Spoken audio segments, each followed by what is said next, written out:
تو ایک اشکال یہ آتا ہے کہ جو سعودی حکومت نے خلافت عثمانیہ کے خلاف جو مسلح خروج کیا تھا، تو وہ کیا ہے آپ کی نظر میں؟ یا ان کو کافر سمجھ کدھر کے کر رہے خروج تھے کیا یا کیا سمجھ رہے کدھر کدھر کدھر خروج جو کیا تھا خلافت عثمانیہ کے خلاف سعودی حکومت نے؟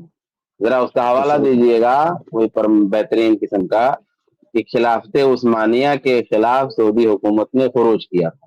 ایک بات ایک بات ایک بات کی آپ حوالہ دیں۔ دوسری بات یہ کہ جب آپ کہہ رہے ہیں سعودی حکومت، جب حکومت ہو گئی تب کہاں خروج کا حکم لازم آئے گا؟ جب ایک حکومت ہے، ایک حکومت قائم ہے، اور آپ مان رہے ہیں کہ وہ حکومت ہے اور ایک اور حکومت ہے، تو ایک حکومت کا دوسری حکومت سے اختلاف ہو سکتا ہے، اس کو خروج نہیں کہیں گے۔ آج حکومتیں دنیا میں قائم ہے، سعودی حکومت ہے، قطری حکومت ہے، یو اے ای کی حکومت ہے، تو اگر دو حکومتوں میں اختلاف ہو جائے تو ایک حکومت کو دوسری حکومت کے لیے خروج نہیں کہیں گے پھر۔ یہ دوسری بات ہے میری۔ لیکن سب سے پہلی بات تو نہیں آپ یہ ثابت کریں، آپ ایک نہیں سیکنڈ پہلے آپ یہ ثابت اصل میں کریں کہ کب جی جی جی پہلے آپ یہ ثابت، میں نے دو باتیں کہی، پہلے تو آپ یہ ثابت کیجئے کہ جو ہے خروج کیا، یہ جس کو آپ خروج کرے کب کیا، جو حکومت کے خلاف خروج کیا، حکومت کے خلاف سعودی حکومت نے۔ دوسرا یہ کہ حکومت کا حکومت کے خلاف خروج نہیں ہوتا، اختلاف ہوتا ہے۔ جی جی جی جی شیخ، اصل میں کیا ہے کہ میرے الفاظ میں یہ آیا کہ سعودی حکومت نے اصل میں اپنا خلافت عثمانیہ کے جو لاسٹ خلیفہ تھے، اور خلافت عثمانیہ کا اور جو سعودی کا ہے، چیٹ جی پی ٹی میں پوری اس کی ڈیٹیل موجود ہے شیخ، تو ان کا چیٹ مسلح جی ٹی لڑائی پی سے باقاعدہ مت لائیے بھائی، کوئی اتنی بڑی بات آپ کہہ رہے ہیں نا تو کوئی پختہ حوالہ لے کے آئیے۔ چیٹ جی ٹی پی کا مت لائیے، کوئی بہترین قسم کا حوالہ لے کے آئیے، آج نہیں ہے تو بعد میں لے کے آئیے، سنجیدہ موضوع ہے۔ نہیں، میں آپ کو اس موضوع مختصر کو میں لے آپ کر کو کے بتا دیتا ہوں، سعودی عرب کا ڈائریکٹ ٹکراؤ عثمانی خلافت سے، ایک منٹ آپ یہ سمجھ لیں، میں آپ کو بتا دیتا ہوں، آپ کو کنفیوژن ہوا ہے۔ عثمانی خلافت سے اس سعودی حکومت کا ٹکراؤ ہوا ہی نہیں تھا۔ اس نے جو حجاز لیا ہے وہ شریف مکہ کے ہاتھوں سے لیا ہے۔ عثمان شریف مکہ کب سے عثمانی خلافت سے الگ ہو کر کے اس نے اپنی الگ ایک حکومت قائم کر لی تھی، تو وہ اور اس وقت ایسا نہیں کہ کوئی جماعت تھی جس نے ان کے درمیان تھی اور ان کے خلاف خروج کر دیا تھا۔ سعودی حکومت اس سے پہلے قائم ہو چکی تھی، اس کا تیسرا دور تھا یا دوسرا دور تھا یہ، تو سعودی حکومت شریف مکہ سے پہلے موجود تھی۔ اور یہ عثمانی خلافت سے جو اختلاف ہوا تھا وہ سعودی حکومت کا نہیں ہوا تھا، وہ شریف مکہ کا ہوا تھا۔ شریف مکہ نے پہلے ہی برطانیہ کے ساتھ مل کر کے عثمانی خلافت سے بغاوت کر لی تھی۔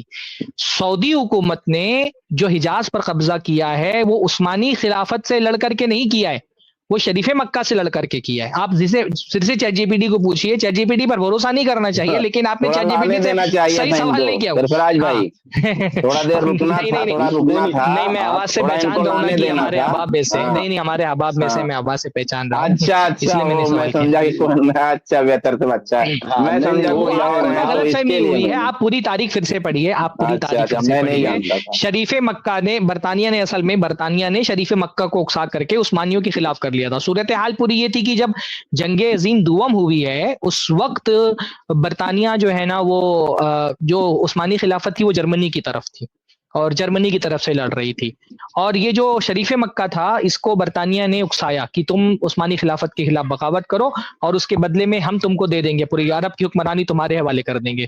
یہ جو ابھی اردن کے جو بادشاہ ہیں نا، یہ ان کے دادا یا پردادا سمجھیے ہوتے ہیں۔ تو شریف مکہ نے برطانویوں کے اکسانے پر آ کر کے عثمانی خلافت سے بغاوت کر لی اور خود کو خلیفہ قرار دے دیا۔ حالانکہ سعودی حکومت اس سے پہلے سے موجود ہے، ایسا نہیں کہ یہ بن گئے اور ان کے درمیان میں پھر سعودی اٹھے۔ سعودی حکومت کا یہ دوسرا یا تیسرا دور ہے۔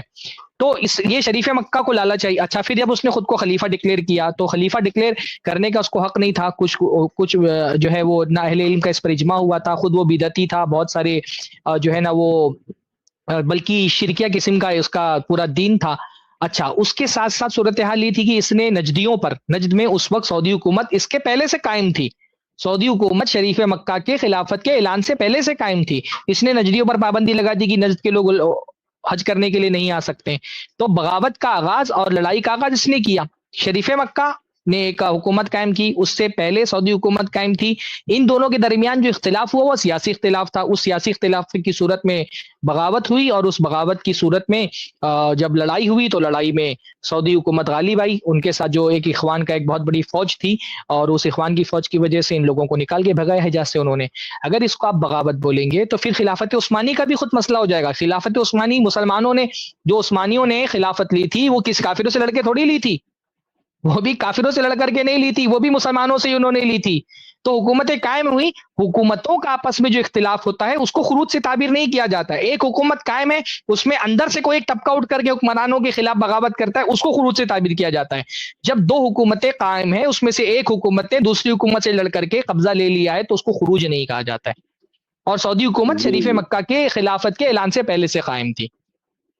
جی جی جزاک اللہ شیخ. اصل میں اچھا تھا یہ نا بھی کہ یہ یہاں بھی پر ایک کنفیوژن ہے کہ سعودی حکومت نے جو ہے عثمانی حکومت کو ختم کیا, تو یہ بھی غلط بات ہے. سعودی حکومت کے بہت پہلے جو ہے عثمانی حکومت جو ہے زوال اور انتشار کا شکار ہو گئی تھی, بلکہ ختم بھی ہو گئی تھی. تو یہ بھی الزام ہے لوگوں کی طرف, پروپیگنڈا بہت تیز ہے. لوگوں کو سعودی کے خلاف اگر بات مل جائے تو چاہے سچی ہو چاہے جھوٹی ہو, شیخ, اس تو کو میرے پھیلاتے سوال رہتے ہیں. پوچھنے کا مقصد ہی یہی تھا کہ آپ لوگوں کے جواب آ جائے تو اس کا میں جی جی, کلپ بنا نہیں لوں نہیں نہیں, اب تاکہ میں تو وہ کچھ اور ہی میں سمجھ لیا تھا, جی نہیں جی نہیں, میں تو میں کچھ نے اور ہی آواز سمجھ لیا میں تھا, نے تو آواز سے فراز بھائی نے پہچان واضح لیا, کر اس لیے دیا. میں نے کہا شعبان بھائی مناظرہ کرنے جا رہے جی جی جی ہمارے یہاں ہیں. پہ کچھ لوگ ہیں سمجھے, تو وہ اس طریقے سے باتیں کر رہے تھے کہ انہوں نے خروج کیا تو ان پہ کیوں حکم نہیں لگا رہے, تو اس کا نہیں, یہ جواب ابھی کوئی میں علماء آج سے کل دیکھ مل رہا ہوں جائے. نا, یہ لارنس آف اربیا کی بات بار بار لوگ لا رہے ہیں کہ لارنس آف اربیا نے سعودی والوں کے ساتھ مل کر کے عثمانی حکومت کے خلاف بغاوت کی تھی. بھائی اپنے کم سے کم حوالے صحیح کر لو. لارنس آف اربیا کا سعودی عرب کی حکومت سے کوئی تعلق نہیں تھا. لارنس آف اربیا نے جو برطانیہ کی طرف سے جو معاہدے کیے تھے, وہ یہ جو اردنی حکمراں ہے نا آج کل, یہ شریف مکہ کے ہی کے نسل سے ہیں, تو اس نے شریف مکہ کے ساتھ مل کر کے عثمانیوں کے خلاف سازش کی تھی. اچھا, وہ عثمانیوں کی پکڑ ویسے بھی حجاز میں نہیں رہ گئی تھی. اصل میں جب ہم لوگ اس زمانے کی حجاز کی بات کرتے ہیں نا, تو ہم آج کے دور کا سعودی عرب اس کو سمجھتے ہیں. اس زمانے میں مالی اعتبار سے کوئی فائدہ نہیں تھا ان حکومتوں کے پاس. یہ غریب بدو قسم کے لوگ تھے, آپس میں قبائل تھے, لڑائیاں ہوتی رہتی تھی, کوئی مالی اعتبار سے مضبوط لوگ نہیں تھے. تو کیونکہ کوئی بہت زیادہ مالی مفادات بھی وابستہ نہیں تھے اس عرب کی سرزمین سے, تو خود عثمانیوں کا کوئی بہت گہرا تعلق عربوں سے نہیں رہ گیا تھا. شریف مکہ کی جو بغاوت تھی عثمانی خلافت کے ساتھ, وہ اس لیے کامیاب بھی ہوئی کیونکہ عرب ویسے ہی عثمانیوں سے بدل ہو چکے تھے اس سے پہلے. جب یہ بغاوت ہوئی, یہ بغاوت کیوں کامیاب ہو گئی؟ عثمانی تو اچھی خاصی بڑی سلطنت تھی, پھر بھی عربوں میں یہ بغاوت کیسے کامیاب ہو گئی؟ کیونکہ عثمانیوں کی پکڑ عربوں پہ بہت ڈھیلی ہو چکی تھی.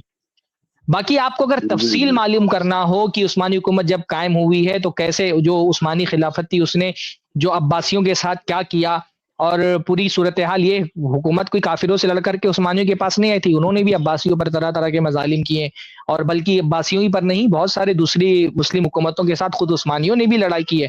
ایسا تو نہیں ہے کہ عثمانی حکومت نے یہ پورا جو ان کا قبضہ تھا وہ سب صرف کافروں سے لڑ کر کے حاصل کیا تھا. عثمانیوں کی بھی دوسری مسلم حکمرانوں کے ساتھ بغاوت ہوئی تھی. جیسے غالباً جو ممالک, یہ جو مصر کے جو حکمراں تھے, اس کو مصر کو اپنے قبضے میں لانے کے لیے وہاں کے حکمرانوں کے سے انہوں نے جنگ کی ہے. تو بہت سارے مسلم حکومتوں کے ساتھ خود عثمانیوں نے بھی جنگ کی تھی. لیکن جب دو جگہ پر دو حکومتیں قائم ہیں اور ان کے درمیان جنگ ہوتی ہے تو اس کو خروج سے نہیں تعبیر کیا جاتا ہے. ورنہ اگر اس کو خروج مانا جائے گا تو پھر خود عثمانی حکومت بھی خارجی مانی جائے گی. آپ اگر چیٹ جی پی ٹی سے یہ بھی پوچھ کر کے دیکھیں کہ کن کن مسلم حکومتوں کے ساتھ عثمانیوں نے جنگ کی ہے, تو آپ کو پتا چلے گا کہ عثمانیوں نے کن کن لوگوں کے ساتھ جنگ کی ہے, کیسے عثمانی خلافت قائم ہوئی ہے.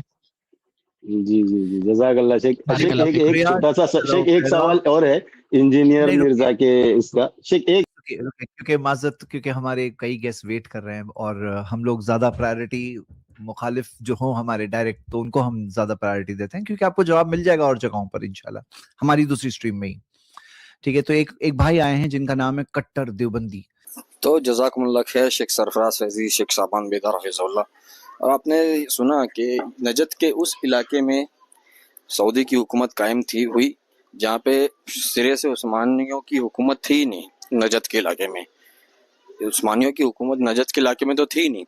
وہاں پہ بدوؤں کی قبائل کی آپس میں جو حکومت تھی، پھر ان میں لڑائیاں بھی ہوتی تھی، تو جو قبیلہ غالب آ جاتا وہ حکومت کرتا. تو جو سعودی کا جو تھا قبیلہ وہ وہاں پہ غالب آ گیا بدوؤں کے اوپر، اور پھر انہوں نے وہاں پہ حکومت کی.